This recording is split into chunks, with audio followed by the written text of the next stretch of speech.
Good morning and a warm welcome to the 154th of our 365 Bible studies.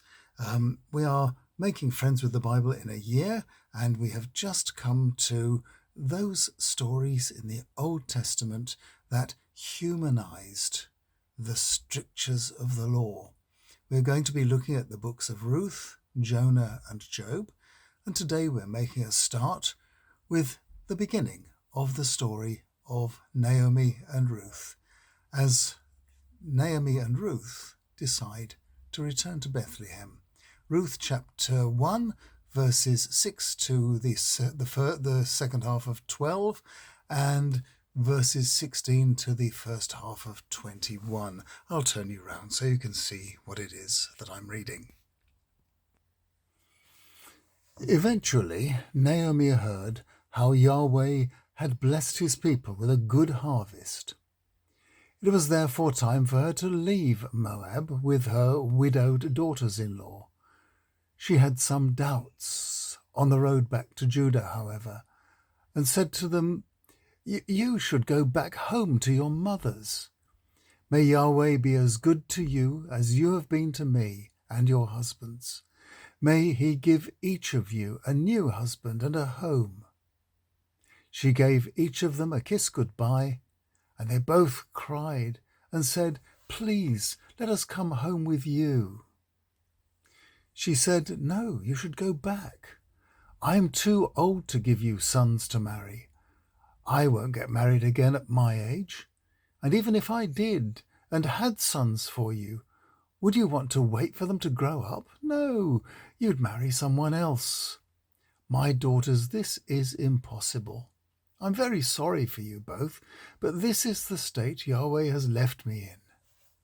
Orpah set off for home. But Ruth said to her, "Please don't ask me to leave you. I want to go with you.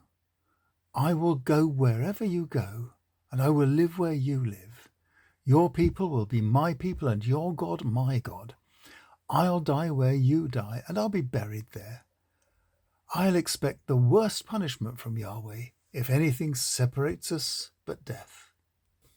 Well, days 154 to 168 teach us the age-old value of storytelling.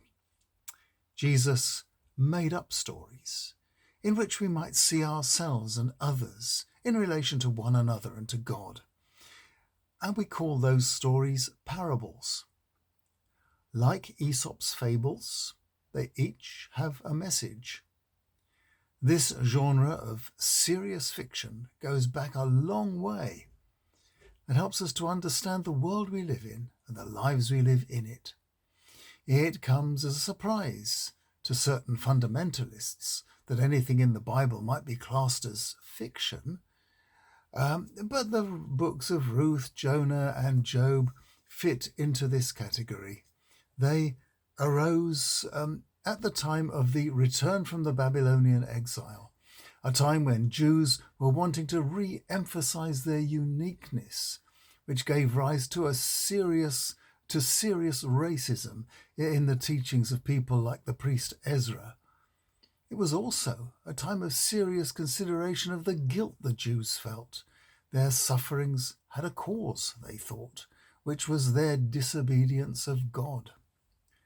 Stricter observance of the Torah was seen by many as the cure for this ill, and the version of Deuteronomy which survives shows many signs of this post-exilic strictness having been added or given extra emphasis, as we have seen.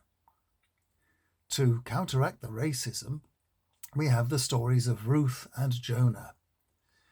And in order to question whether anyone can in fact save themselves by behaving perfectly, we have the great book of Job. Ruth and Jonah are stories set firmly in the past.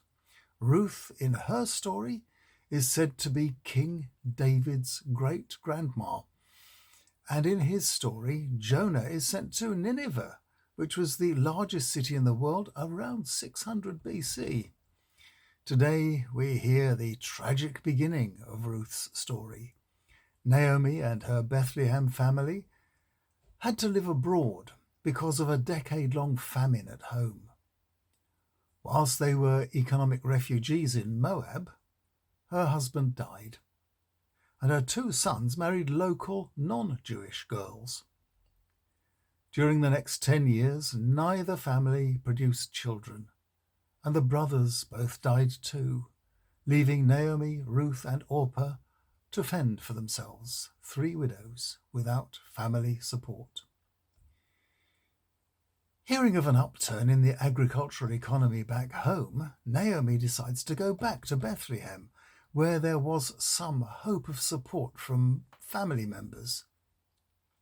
As we see in the story, she releases her 2 daughters-in-law from any obligations to her. Orpah goes back to her Moabite family. But despite all Naomi's persuasive arguments, Ruth insists in a most poetic way that she will stay loyal to Naomi, her mother-in-law, to her God and to her people. Her words are a pledge. I will go wherever you go. I will live where you live. Your people will be my people, and your God my God. Written against a background where non-Jewish wives were being divorced and sent away, which we have read already about in Ezra chapter 10, here is a non-Jewish widow who was a good example to others, respectful of her mother-in-law and faithful to her family and to God. In the story, she will not be sent away, but will become completely Jewish and the ancestor of a great historical Jewish family. The pushback against post-exilic Jewish racism had begun.